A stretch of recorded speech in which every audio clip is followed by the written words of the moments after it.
way the whole system works. So we economic hitmen are the first line of defense. We go in and we try to corrupt governments and get them to accept these huge loans, which we then use as leverage to basically own them. If we fail, as I failed in Panama with Omar Torrijos and in Ecuador with Jaime Roldos, men who refuse to be corrupted, then the second line of defense is we send in the jackals. And the jackals either overthrow governments or they assassinate. And once that happens and a new government comes in, boy, it's going to toe the line because the new president knows what will happen if he doesn't. In the case of Iraq, both of those things failed. Economic hitmen were not able to get through to Saddam Hussein. We tried very hard. We tried to get him to accept a deal very similar to what the House of Saud had accepted in Saudi Arabia, but he wouldn't accept it. And so the jackals went in to take him out. They couldn't do it. His security was very good. After all, he had one time worked for the CIA. He'd been hired to assassinate a former president of Iraq and failed, but he knew the system. So in '91 we send in the troops and we take out the Iraqi military. So we assume at that point that Saddam Hussein is going to come around. We could have taken him out, of course, at that time, but we didn't want to. He's the kind of strong man we like. He controls his people. We thought he could control the Kurds and keep the Iranians in their border and keep pumping oil for us. And that once we took out his military, now he's going to come around. So the economic hitmen go back in the 90s without success. If they'd had success, he'd still be running the country. We'd be selling him all the fighter jets he wants and everything else he wants. But they couldn't. They didn't have success. The jackals couldn't take him out again. So we sent the military in once again, and this time we did the complete job and took him out, and in the process created for ourselves some very, very lucrative construction deals. We had to reconstruct a country that we'd essentially destroyed, which is a pretty good deal if you own construction companies, big ones. So, Iraq shows the three stages. The economic hitmen failed there, the jackals failed there, and as a final measure, the military goes in. And in that way, we've really created an empire, but we've done it very, very subtly. It's clandestine. All the empires of the past were built on the military, and everybody knew they were building them. So the British knew they were building them, the French, the Germans, the Romans, the Greeks, and they were proud of it. And they always had some excuse, like spreading civilization, spreading some religion, something like that. But they knew they were doing it. We don't.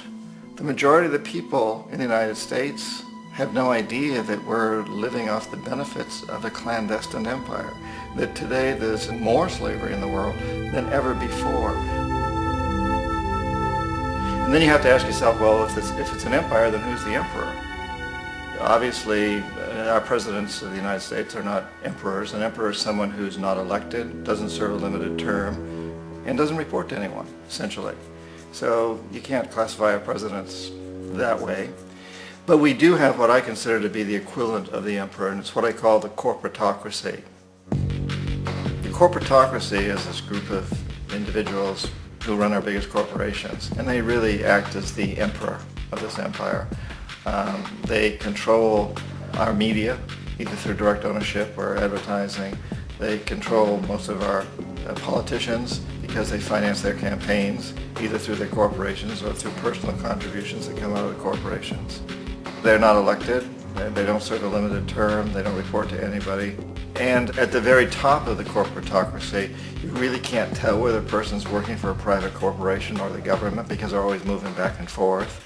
So, you've got a guy who one moment is the president of a big construction company like Halliburton, and the next moment he's vice president of the United States, or the president who is in the oil business. And this is true whether you've got Democrats or Republicans in the office. You have them moving back and forth through the revolving door.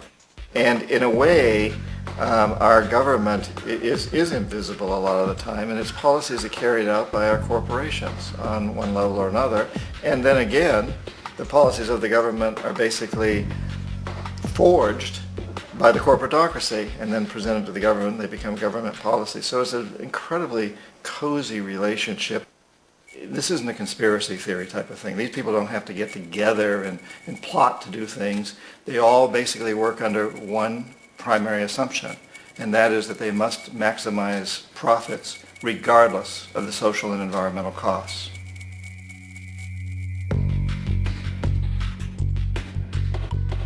This process of manipulation by the corporatocracy through the use of debt, bribery, and political overthrow is called globalization. Just as the Federal Reserve keeps the American public in a position of indentured servitude through perpetual debt, inflation, and interest, the World Bank and IMF serve this role on a global scale. The basic scam is simple. Put a country in debt either by its own indiscretion or through corrupting the leader of that country. Then impose conditionalities or structural adjustment policies, often consisting of the following. Currency devaluation. When the value of a currency drops, so does everything valued in it. This makes indigenous resources available to predator countries at a fraction of their worth. Large funding cuts for social programs. These usually include education and healthcare, compromising the well-being and integrity of the society, leaving the public vulnerable to exploitation. Privatization of state-owned enterprises. This means that socially important systems can be purchased and regulated by foreign corporations for profit. For example, in 1999, the World Bank insisted that the Bolivian government sell the public water system of its third largest city to a subsidy of the U.S. corporation Bechtel. As soon as this occurred, water bills for the already impoverished local residents skyrocketed. It wasn't until after a full-blown revolt by the people that the Bechtel contract was nullified. Then there's trade liberalization, or the opening up of the economy through removing any restrictions on foreign trade. This allows for a number of abusive economic manifestations, such as transnational corporations bringing in their own mass-produced products, undercutting the indigenous production and ruining local economies. An example is Jamaica, which, after accepting loans and conditionalities from the World Bank, lost its largest cash crop markets due to competition with Western imports. Today, countless farmers are out of work, for they are unable to compete with the large corporations. Another variation is the creation of numerous seemingly unnoticed, unregulated, inhumane sweatshop factories, which take advantage of the imposed economic hardship.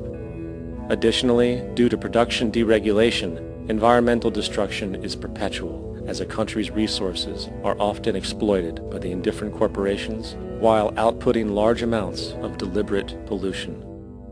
The largest environmental lawsuit in the history of the world today is being brought on behalf of 30,000 Ecuadorian Amazonian people against Texaco, which is now owned by Chevron. So today it's against Chevron, but for activities conducted by Texaco. Estimated to be more than 18 times what the Exxon Valdez dumped into the coast of Alaska. In the case of Ecuador, it wasn't an accident. The oil companies did it intentionally. They knew they were doing it to save money out there rather than arranging for proper disposal. Furthermore, a cursory glance at the performance record of the World Bank reveals that the institution, which publicly claims to help poor countries develop and alleviate poverty, has done nothing but increase poverty and the wealth gap, while corporate profits soar. In 1960, the income gap between the fifth of the world's people in the richest countries versus the fifth in the poorest countries was 30 to 1. By 1998, it was 74 to 1. While global GNP rose 40% between 1970 and 1985, those in poverty actually increased by 17%. While from 1985 to 2000, those living on less than $1 a day increased by 18%. Even the Joint Economic Committee of the U.S. Congress admitted that there is a mere 40% success rate of all World Bank projects. In the late 1960s, the World Bank intervened in Ecuador with large loans.